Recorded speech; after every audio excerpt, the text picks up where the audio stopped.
अहिले हलहरुमा लागिरहेको नयाँ नेपाली फिल्म गौँथली मैले पनि आज हेरेँ र यो चाहिँ पहिलो फिल्म होला जुन चाहिँ म हलमा गएर एक्लै नै हेरेको छु र ढिलो भए तापनि यसको चियो चर्चा धेरै भएको कारणले के हो त खास यसको रियालिटी भनेर चाहिँ मैले यो फिल्म हेरेको थिएँ र यो फिल्म हेरेपछि चाहिँ यसबाट मलाई जुन किसिमको एक्सपेक्टेसन थियो नि हैन यो चियो चर्चा यताउति गौँथली फिल्म राम्रो छ यो उ भन्ने कुराहरू सुनिराख्दाखेरि जुन किसिमको एउटा एक्सपेक्टेसन मैले सोचेको थिएँ नि त्यो चाहिँ यसले बिट गर्न सकेन। यो चाहिँ मैले हेर्दै जाँदाखेरि मलाई लाग्यो यो चाहिँ एउटा एभरेज फिल्म नै हो जसको चाहिँ हाइप मात्र धेरै भएको जस्तो चाहिँ मैले बुझेँ है मेरो एक्सपिरियन्सले हेर्दा। यो फिल्म चाहिँ फ्यामिली ड्रामा अन्तर्गत पर्ने एउटा फिल्म हो जसमा चाहिँ एउटा भनौँ न बुहारीले भोग्ने दुःखहरू अब ऊ बेला अब पुरानो समयको हैन सासूहरूले गर्ने बुहारीलाई व्यवहारहरू र आफ्नो एउटा फिजिकल्ली अशक्त हस्बेन्डसँगको आफ्नो जीवनयापन चाहिँ कसरी हुन्छ गाउँतिरको जीवनयापन पुरानो जीवनशैली चाहिँ यो फिल्ममा देखाउन खोजिएको छ।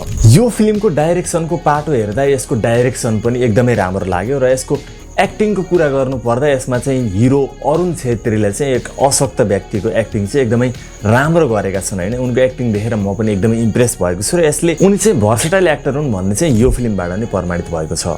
यो फिल्मको स्टोरीको कुरा गर्नु पर्दा यो फिल्मको स्टोरी एकदमै प्रेडिक्टेबल जस्तो लाग्न सक्छ हैन। धेरै ठाउँमा चाहिँ अब यसपछि यो होला भनेर आफूले पहिले नै अनुमान लगाउन सकिने खालको रहेको छ र यसको स्टोरी अलिकति लम्बाइए जस्तो फिल हुन्छ नि। केही सर्टकटमा पनि देखाउन सकिन्थ्यो अथवा छोटो गराएर पनि देखाउन सकिन्थ्यो र कुनै सिनहरू त बारम्बार देखे जस्तो लाग्ने एउटै किसिमका सिनहरू चाहिँ बारम्बार देखे जस्तो लाग्ने किसिमको पनि फिल हुन्छ यसलाई चाहिँ। र फिल्ममा गीतहरूको कुरा गर्नु पर्दा फिल्मको सुरुमै रहेको एउटा गीत थानेश्वर गौतमको गीतले चाहिँ एकदमै सिनलाई हिट गरेको छ हैन। एकदमै फिल हुन्छ त्यो गीत र त्यसबाहेकका अरू गीतहरू चाहिँ नर्मल एभरेज नै गीतहरू रहेका छन्। फिल्मको स्टार्टिङ एकदमै राम्रो रहेको छ र फिल्म चल्दै जाँदाखेरि चाहिँ थोरै लो पिचमा जान्छ र लास्टमा चाहिँ केही हदसम्म थोरै पिच चाहिँ आफूले ओभरल्याप गर्न खोजे जस्तो पनि लाग्छ तर पनि लास्टमा गएर स्टोरी अलि प्रेडिक्टेबल टाइपको भएको हुनाले चाहिँ यो फिल्मको चाहिँ अलिकति स्टोरीमा चाहिँ म थोरै कमजोरी भन्न चाहन्छु। फिल्मको स्टोरी चाहिँ मलाई डिसेन्ट नै लाग्यो तर यसको एउटा राम्रो पक्ष भन्नुपर्दा चाहिँ यसले पहिलाको समय जुनमा चाहिँ सासूले बुहारीले एकदमै हेप्ने अथवा भनौँ न एकदमै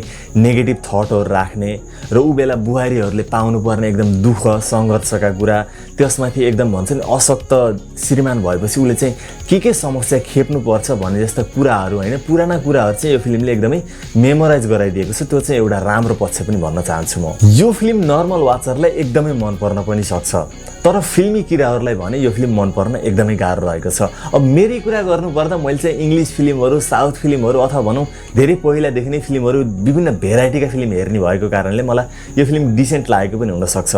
त्यसकारण you can watch it once. यो मुभीलाई रेटिङ दिनुपर्दा म 5/10 रेटिङ दिन चाहन्छु। हेर्दै गर्नुहोला सागर अनस्क्रिप्टेड। Thank you.